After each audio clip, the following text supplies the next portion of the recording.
భారతదేశంలో మనం కూటమి ప్రభుత్వం చేసే విధానాలు సంక్షేమ పథకాలు బొచ్చులు ఉన్నాయంట. భారతదేశంలోనే లేవంట. కూటమి అన్ని పథకాలు పెట్టిందంట.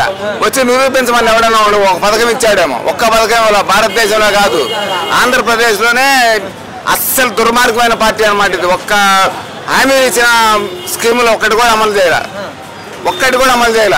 అలాంటి వాడు భారతదేశంలో నేను నెంబర్ 1 ఇచ్చాను అన్నాడు. ఎవరు చెప్తాడు? మైక్లో చెప్తే సరిపోయిద్దా? ఆ బూతునాడులో, అది బూతునాడు, మహానాడు కాదు, అది బూతునాడులో చెప్పాడు ఆ మాట. భారతదేశంలో నేను మంచి స్కీములు ఇచ్చాను, నేను మంచి స్కీములు ఇస్తున్నానని చెప్తున్నాడు భారతదేశంలో. కాదండి, కడపలో జరిగిన మహానాడు చూసిన తర్వాత జగన్మోహన్ రెడ్డి గారికి వెన్నులో భయం మొదలైందని మాట్లాడుతున్నారు టీడీపీ నాయకులు కొంతమంది. మహానాడు కాదు, బూతునాడు అట్లా పేరు చెప్పుకుంటున్నారు. ఇదివరకు జరిగింది, ఎప్పుడో జరిగింది మహానాడు, అది కరెక్ట్. ఇప్పుడు కాదు, అది బూతునాడు. కాదండి, తెనాలిలో ఒక గంజా ఇన్సిడెంట్ అనేసి కుర్రోళ్ళని రోడ్డు మీద కొట్టడం జరిగింది. ఎవడు తాగట్లేదు, ఎవడో చాటుకు తాగుతా ఉంటాడు. వాళ్ళు మట్టుకొని కొట్టి ఆ విధంగా కొట్టి గంజాయి తాగుతున్నాడు, మందు తాగుతున్నాడు పబ్లిక్ గా చెప్పడం ఏంటి? అది గంజాయి తాగినోడు పట్టుకొని కేసు పెట్టి లోపల కోర్టులో నిరూపించి అప్పుడు ఏదైనా కోర్టు శిక్ష ఇస్తే వేసిద్ది. అది చూసుకోవాలి. కానీ వాళ్ళకి రోడ్డు మీద కూర్చోబెట్టి 10 మంది చూసేటట్టుగా అరికాల మీద కొడతాం ఏంటది? అది వేరే ఎవరో ఉద్దేశపూర్వకంగా తీసుకొచ్చి కొట్టారు వాళ్ళు. అబ్బాయి అది వేరే విషయం, గంజాయి వ్యవహారమే కాదు అది. కూటమి నాయకులు తమ అధికారాన్ని ప్రజల మీద చూపిస్తున్నారంటారా? అంటే వాస్తవం అది అందరికి ప్రజలకు తెలుసు. ఇప్పుడు మేము చెప్పాల్సిన పనులు ప్రజలందరికీ తెలిసిపోయింది. అప్పుడే సంవత్సరంలోనే తెలిసిపోయింది.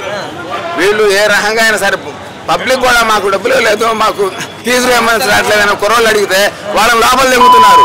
అందుకని చెప్పి వాళ్ళు రోడ్డు మీదకి రావట్లా. అంటే మరి రెడ్ బుక్ చూసి భయపడుతున్నారు వైఎస్ఆర్సీపీ కార్యకర్తలు అంతా అని చెప్తున్నారు. కాదు, ప్రజలు భయపడుతున్నారు. కార్యకర్తలని వంకబెట్టి లోపల దిగుతున్నారు. కార్యకర్తలని వంకబెట్టి ప్రజలను కూడా లోపలేస్తున్నారు. ఏదైనా మాకు ఫీజు రాలేదని అంటే, ఫీజు రాలేదని రోడ్డు మీదకి వస్తే వాళ్ళని స్టూడెంట్స్ కూడా లోపలేస్తున్నారు. సంవత్సరం పరిపాలనా విధానం సుభిక్షంగా జరిగింది. జగన్మోహన్ రెడ్డి ఉన్నప్పుడు అంతా రౌడీ రాజకీయం చేశారనేసి చెప్తున్నారు కదండి. మరి సంవత్సరం పాటు సుభిక్షంగా జరిగింది. ఎలా జరిగింది? వాళ్ళ కార్యకర్తల వరకు జరిగింది. ఆ ఎమ్మెల్యేలకి, వాళ్ళ తెలుగుదేశం కార్యకర్తలకి, జనసేన కార్యకర్తలకి, కూటమి కార్యకర్తలకి జరిగింది సుభిక్షంగా. ప్రజలకు మటుకు జరగల. మళ్ళీ జగన్మోహన్ రెడ్డికి 2029లో బుద్ధి చెప్పబోతున్నాం అనేసి కూడా మాట్లాడుతున్నారు కదా.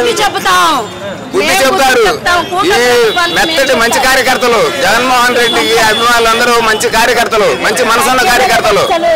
బుద్ధి చెప్పడం కాదు, చెప్పుతో బుద్ధి చెప్తారు. చెప్పుతో, మామూలుగా కాదు, చెప్పుతో బుద్ధి చెప్తారు. సూపర్ 6 పరిస్థితి ఏంటంటారు? ఇంకా సూపర్ 6 అని అప్పుడే తుడిచిపెట్టుకుపోతే సూపర్ 6 అంటే సూపర్ 6 అసలు అడ్రస్సే లేదు. సూపర్ 6 లేదు. సూపర్ 6 అప్పుడప్పుడే చెప్పాడు. ఇప్పుడు జనం తిడుతున్నారు.